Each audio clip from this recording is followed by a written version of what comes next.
তৃণমূল বিধায়ক সুদীপ্ত রায়কে চিঠি আরজিকরের প্রাক্তনীদের যে সংগঠন সেই সংগঠন থেকে বের করে দেওয়ার জন্য এই চিঠি পাঠানো হয়েছে সুদীপ্ত রায়কে। যে খবর এই মুহূর্তে পাওয়া যাচ্ছে, তৃণমূল বিধায়ক সুদীপ্ত রায় তাকে চিঠি আরজিকরের প্রাক্তনীদের। আরো বিস্তারিত বিষয়ে জানাবেন অর্কদীপ্ত মুখোপাধ্যায়, টেলিফোন লাইনে রয়েছেন প্রতিনিধি। অর্কদীপ্ত, চিঠির বিষয়বস্তু কি বলা হলো চিঠিতে? স্টুডেন্টস অ্যাসোসিয়েশন অর্থাৎ প্রাক্তনীদের সংগঠন যেটা রয়েছে আরজিকর মেডিকেল কলেজ, তাদের তরফ থেকে ডক্টর সুদীপ্ত রায়কে এই চিঠি পাঠানো হয়েছে এবং সেই চিঠিতে পরিষ্কার বলা হয়েছে যে তিনি যেন এই যে সংগঠন স্টুডেন্টস অ্যাসোসিয়েশন সেখান থেকে সরে যান।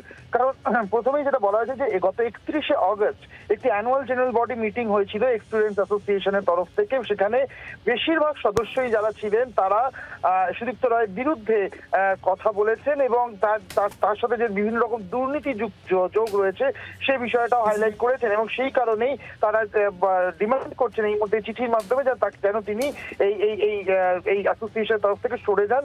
এবং আরো একটা জিনিস বলা হয়েছে যে বিভিন্ন রকমের কারাপশন, ইররেগুলার অ্যাক্টিভিটিস এবং ইনডিসেন্ট বিহেভিয়ার, এই তিনটে পয়েন্ট নাম্বার 1 যে ক্লজটা রয়েছে সেখানেই কিন্তু মেনশন করা রয়েছে এবং এই তিনটে কারণের জন্য কিন্তু সুদীপ্ত রায়কে অনেকে আইডেন্টিফাই করেছেন এবং তার বিরুদ্ধাচরণ করেছেন। এবং সুদীপ্ত রায় যে সন্দীপ ঘোষের ক্লোজ ছিলেন, যে সন্দীপ ঘোষ আমরা জানি এই মুহূর্তে তার বিরুদ্ধে তদন্ত চলছে, পুরো বিষয় আরজিকরের দুর্নীতি এবং যে ঘটনাটি 9 আগস্ট ঘটেছে সমস্ত কিছু নিয়ে তার বিরুদ্ধে তদন্ত চলছে। সেই সন্দীপ ঘোষেরও ঘনিষ্ঠ ছিলেন এমনটা কিন্তু লেখা রয়েছে এই চিঠিতে।